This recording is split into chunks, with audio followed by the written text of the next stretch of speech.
Assalamualaikum warahmatullahi wabarakatuh. Welcome back to podcast Lentera Ayu Hikmi.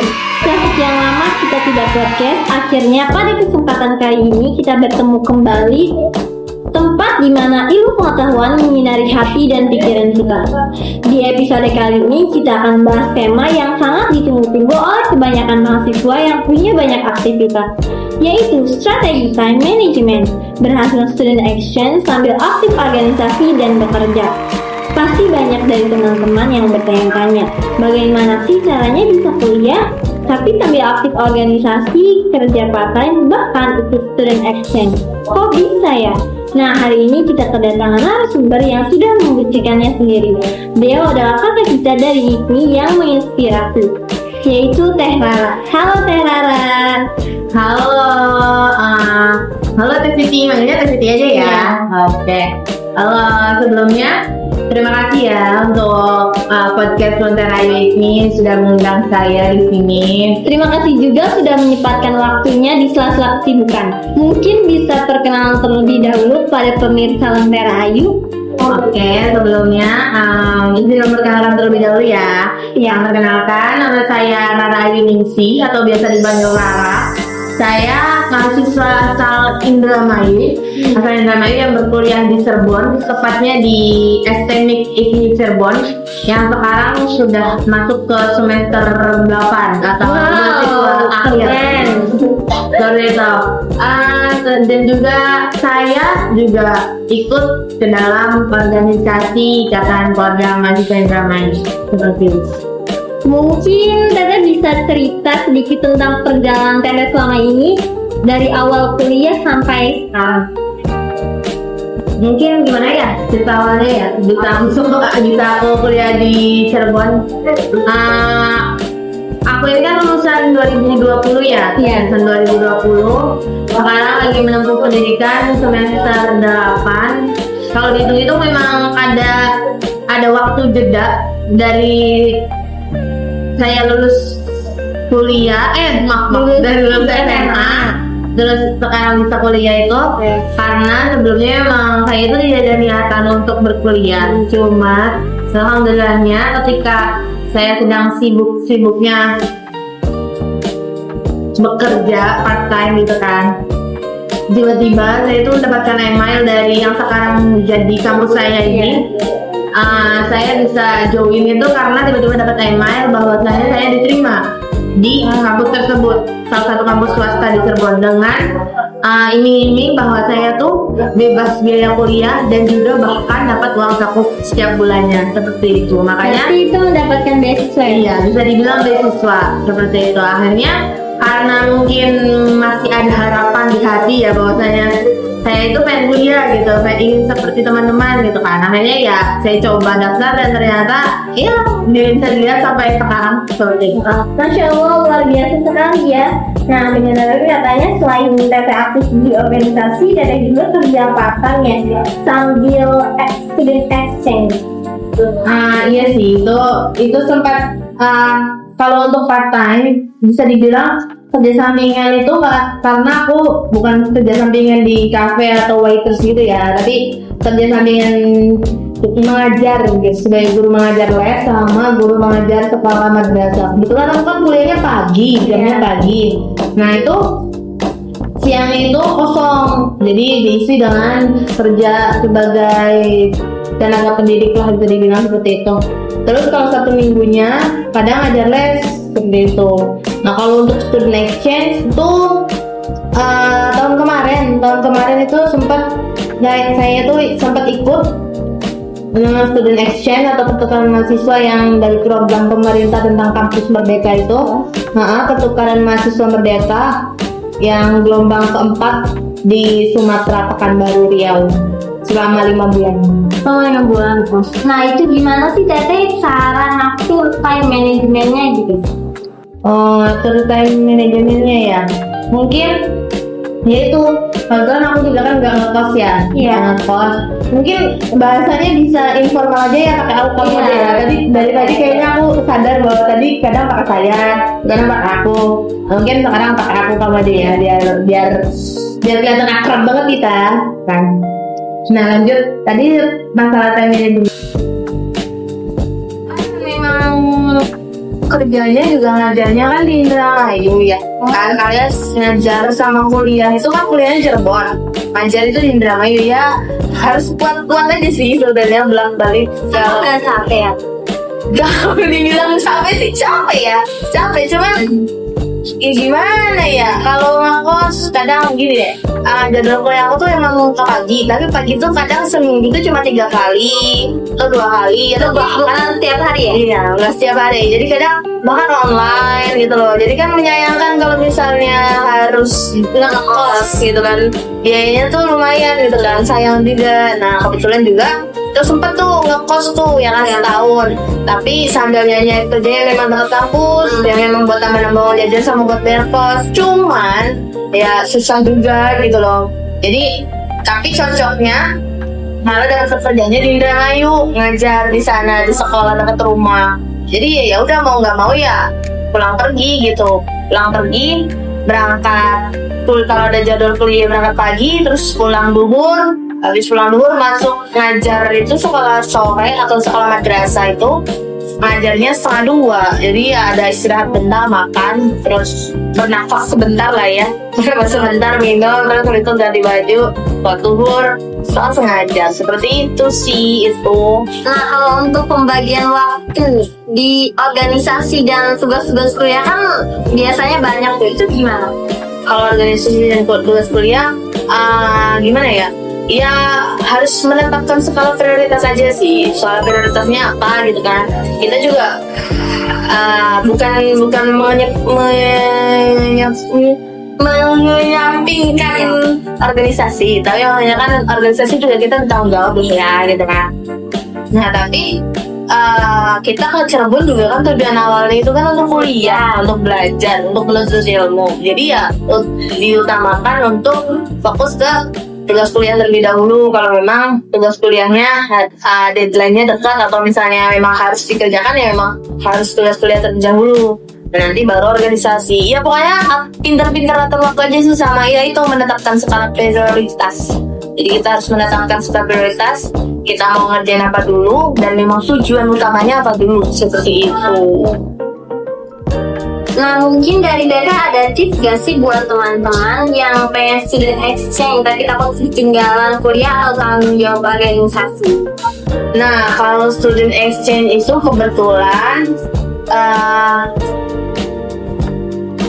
kalau student exchange itu memang dari pemerintahnya ya.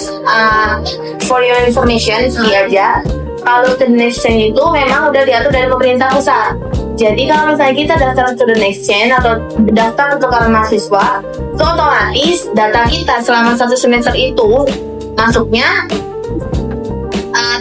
maksudnya tetap masuk selama semester yang memang ditetapkan pas kita daftar. Gitu loh, kayak aku itu kemarin itu daftar di semester 4 dan dari semester 4. Jadi setelah KHS atau kartu hasil studi semester 3 keluar, tuh ada pembukaan pertukaran mahasiswa. Aku daftar untuk apa? Untuk semester 4. Seperti itu. Nah nanti di pusatnya itu di dapodik atau data pendidikan itu, ya nanti kita data pendidikannya itu selama dari 1 semester itu, semester 4 itu ada di kampus sana, kampus penerima.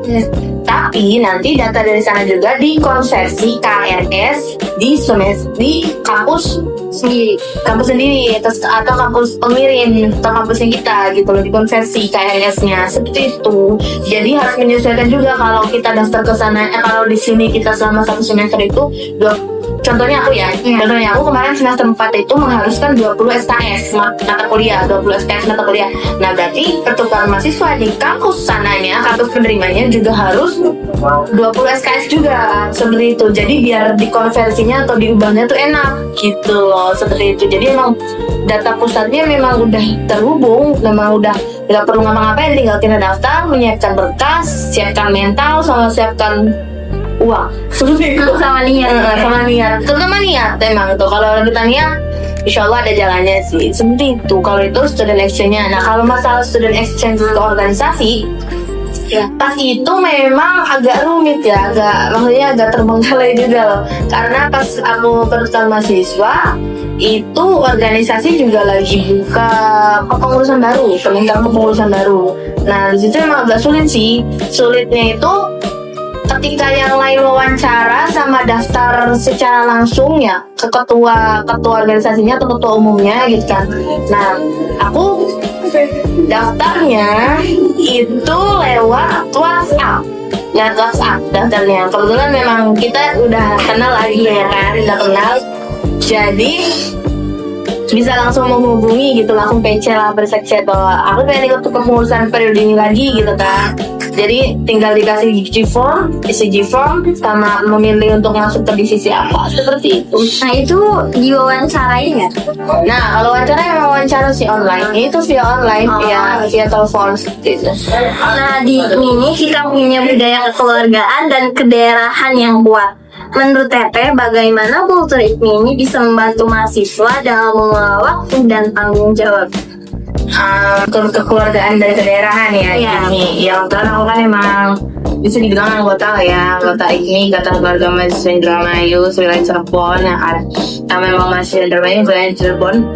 Nah menyangkut pautkan tentang kultur kekeluargaan sama kultur kedaerahannya. Waktu awal-awal masuk IKMI itu sebenarnya ada satu omongan yang selalu aku ingat.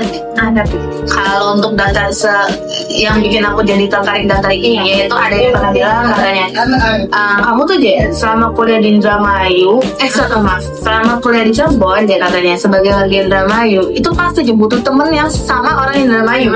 Ibaratnya kamu tuh nyari saudara katanya gitu.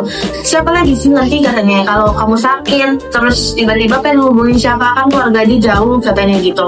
Nah pasti nyarinya wong reyang katanya, tetap nyarinya orang kita sendiri gitu loh, yang bisa ngerti kita gimana gitu kan, kulturnya gimana.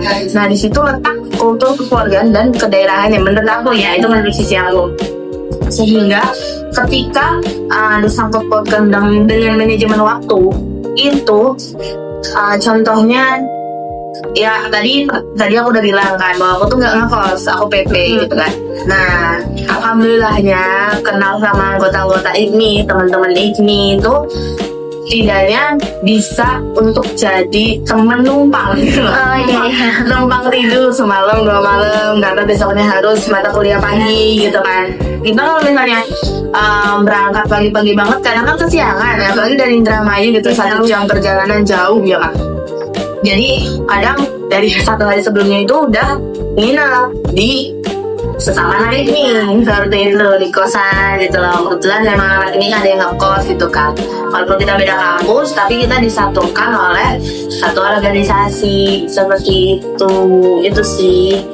Jadi intinya kita tuh gak sendirian ya Teh, ada keluarga besar IKMI yang bisa saling mendukung. Betul, itulah karena ikut organisasi Ikatan Keluarga Mahasiswa Indramayu seperti itu. Jadi kita di daerah orang jadi ngerasa nggak sendiri gitu loh, punya temen yang memang sedaerah dan ngerti gimana kita gitu loh, ibaratnya wong reyang dewek lah gitu. Nah mungkin sebelum kita tutup, saya mau minta Teh Rara memberikan pesan untuk teman-teman mahasiswa di seluruh Indonesia, khususnya yang punya banyak mimpi tapi takut dia sanggup mengatur waktu. Apa yang harus mereka pegang?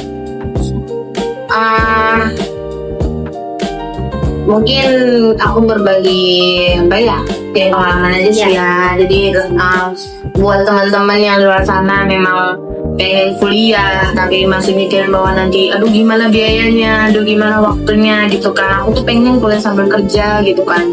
Itu jangan dulu patah semangat gitu kan. Selain kita punya niatan buat belajar, punya niatan memang pengen cari ilmu, tapi juga nggak mau memberatkan orang rumah gitu kan dengan cara bahwa nanti takut biaya kos mahal, ini itu mahal gitu kan. Kita setidaknya kita punya niat dulu. Nanti kalau udah ada niat, pasti jalan mah ada aja gitu loh. Jalan ada, ya pasti nanti tiba-tiba kita dapat rezeki, dapat beasiswa gitu kan. Coba deh kalau misalnya takut memberatkan orang rumah, orang tua untuk kuliah, kita bisa lah, sekarang tuh banyak banget loh program beasiswa gitu kan dari pemerintah tuh banyak banget. Jadi coba-coba aja, coba-coba daftar untuk meringankan biaya orang tua gitu. Nah terus yang kedua yaitu coba-coba cari part time atau kerja untuk nambah-nambah uang jajan gitu. Tapi kekurangannya itu kita harus pinter-pinter atur waktu. Tadi yang kita bahas di tema kali ini kan manajemen time management kan. Nah kita harus benar-benar atur waktu. Jadi sama yang aku bilang tadi, kita harus menetapkan skala prioritas terlebih dahulu. Seperti itu. Mana yang memang harus didahulukan, mana yang dinomorduakan. Tapi kita juga jangan sampai lepas tanggung jawab. Seperti itu.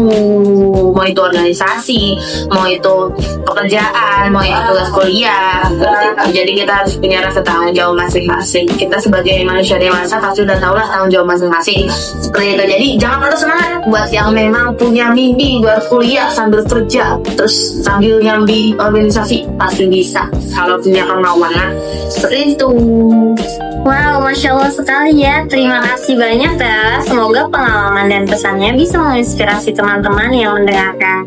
Oke, terima kasih banyak juga. Nah teman-teman, terima kasih ya sudah mendengarkan podcast Sementara Ayu Hikmi. Semoga obrolan hari ini bisa membuka wawasan kita bahwa dengan time management yang baik, kita bisa meraih banyak hal, kuliah, organisasi, kerja, bahkan student exchange. Yang terpenting adalah niat, disiplin, dan konsistensi. Tetap ikuti episode selanjutnya karena di Sementara Ayu kita akan terus menghadirkan diskusi seputar organisasi, budaya, kekeluargaan, dan pemikiran yang mencerahkan hati serta pikiran. Sampai jumpa di episode berikutnya. Wassalamualaikum warahmatullahi wabarakatuh.